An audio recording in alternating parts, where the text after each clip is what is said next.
Bonjour et bienvenue sur Rubber & Steel, la chaîne pour tout savoir sur les montres. Aujourd'hui, on va vous parler des sorties qui ont été annoncées lors de ce mois de juin. Et comme la vidéo des actualités de mai vous a beaucoup plu, on va continuer de vous parler de beaucoup plus d'actualités que d'habitude. Donc il y aura quelques nouveautés desquelles on va vous parler un peu plus profondément, et d'autres desquelles on parlera en une ou deux phrases, sinon la vidéo serait bien trop longue. Ceci étant dit, nous allons pouvoir rentrer au cœur de l'horlogerie.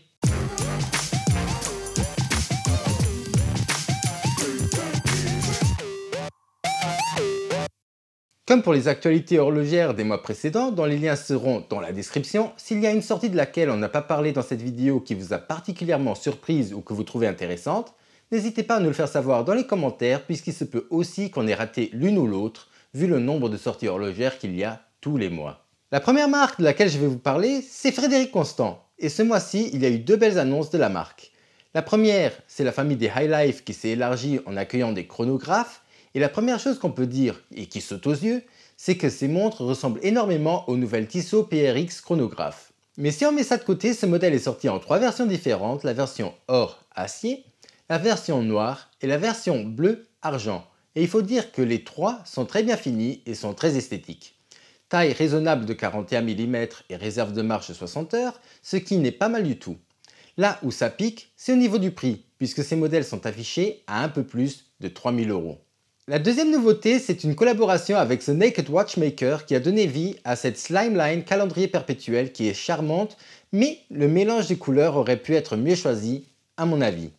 Une annonce qui va faire plaisir à beaucoup de gens maintenant, Seiko a officialisé la sortie prochaine de la Seiko 5 Sport GMT à moins de 500 € et propose cette montre avec trois variations de couleurs très belles, dont un orange qui est excellent pour les vacances avec cette couleur très vive.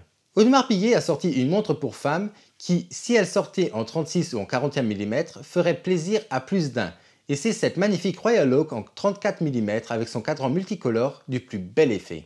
Girard Perregaux a lui sorti une nouvelle version de son modèle iconique en collaboration avec la maison F1 d'Aston Martin, ce qui a donné vie à cette Laureato verte et noire avec des touches de jaune, qui moi personnellement ne me plaît pas trop, mais une chose est sûre, c'est qu'elle fait très agressif et sportif, ce qui va bien avec le monde de la F1.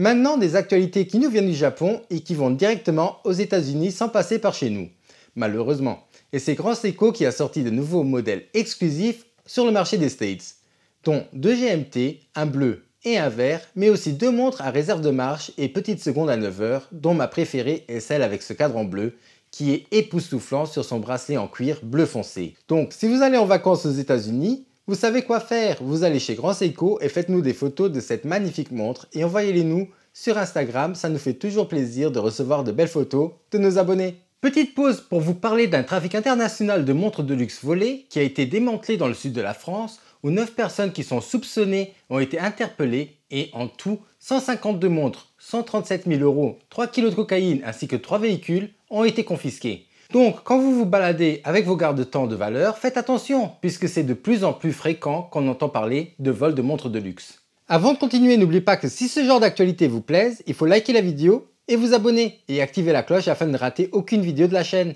puisque c'est gratuit et c'est comme ça que vous pouvez nous aider à évoluer tous ensemble, puisque sans vous, nous n'existons pas, donc merci à tous ceux qui sont abonnés. Maintenant, je vais vous parler de trois montres très haut de gamme avec les marques Roger Dubuis, H. Moser et MB&F. Commençons par Roger Dubuis qui a sorti une nouvelle Excalibur en collaboration avec Lamborghini. Et personnellement, je la trouve splendide, avec ce mélange de couleurs et bien entendu, c'est une édition limitée à 88 exemplaires et le prix de cette pièce n'est même pas affiché sur le site. Et le site ne permet pas de l'acheter non plus, puisqu'il faut le faire par téléphone.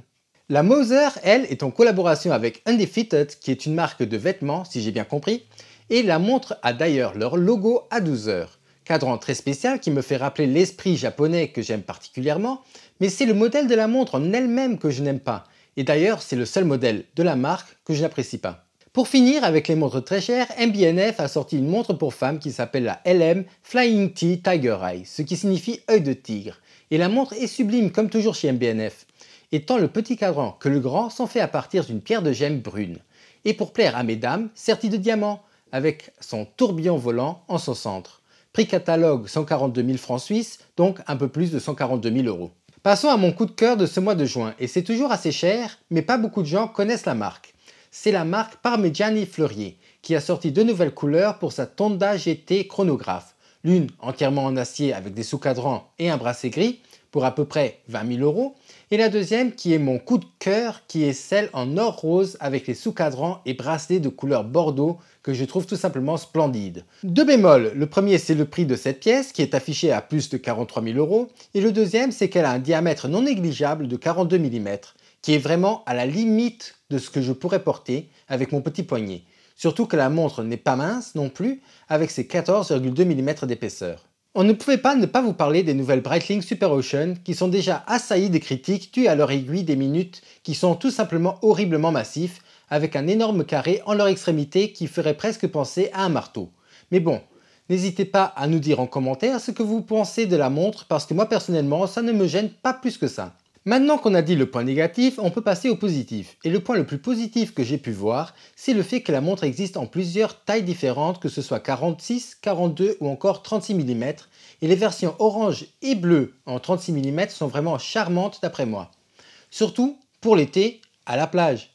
En plus, seulement 12,2 mm d'épaisseur et étanche à 300 mètres de profondeur. Mais en contrepartie, une petite réserve de marche de 38 heures seulement. Hamilton a de son côté sorti une nouvelle plongeuse avec beaucoup de caractère qu'ils ont nommée la Kaki Navy Frogman Auto. Sortie en 3 versions différentes, cette montre a un énorme diamètre de 46 mm, est équipée d'un mouvement automatique qui lui confère 80 heures de réserve de marche et est étanche à 300 mètres, ce qui est vraiment énorme et permet de tout faire avec la montre, et elle se trouve sur le site à partir de 1175 €.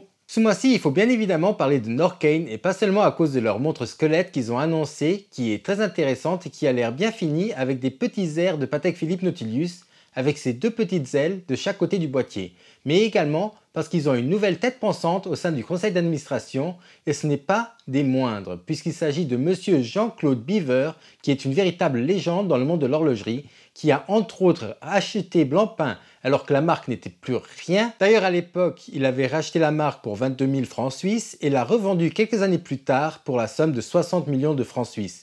Donc très intéressant et j'ai hâte de voir ce qui va sortir de là. Une autre très belle montre qui a été présentée, c'est la nouvelle Oris à cuisse avec un cadran en nacre vert des plus bel effets. Cette montre s'appelle d'ailleurs la New York Harbor Limited Edition et donc avec cette montre, Oris soutient l'association Billion Oyster Project, qui est une association qui souhaite réintroduire 1 milliard d'huîtres dans le port de New York. Donc, belle cause et belle montre. Cette montre a un diamètre de 41,5 mm et est étanche à 300 mètres et vient avec un bracelet caoutchouc et un bracelet acier, et tout ça pour 2400 €. Pour finir, une marque que je ne connaissais pas du tout qui a sorti une montre GMT avec date pour un prix de 1790 €. La marque en question c'est Alchemy et le modèle c'est l'Intuition 2012. Cette montre a un design unique et un guichet date qui est lui aussi très spécial et qui est placé à 3 heures. Cette montre vient en 3 couleurs différentes, dont cette verte, la grise et la bleue. Diamètre de 42 mm pour 12,1 d'épaisseur, ce qui n'est vraiment pas mauvais quand on sait que la Tudor GMT en fait plus de 14 et coûte plus de 2 fois plus cher. Donc belle découverte qui fait d'ailleurs actuellement beaucoup parler d'elle. Voilà, on en a fini avec la présentation des actualités de ce mois de juin. Si la vidéo vous a plu, n'hésitez pas à liker, commenter et partager. Abonnez-vous si ce n'est pas encore fait et activez la cloche pour ne pas rater les prochaines vidéos. Et moi je vous dis à la semaine prochaine pour une nouvelle vidéo. Au revoir.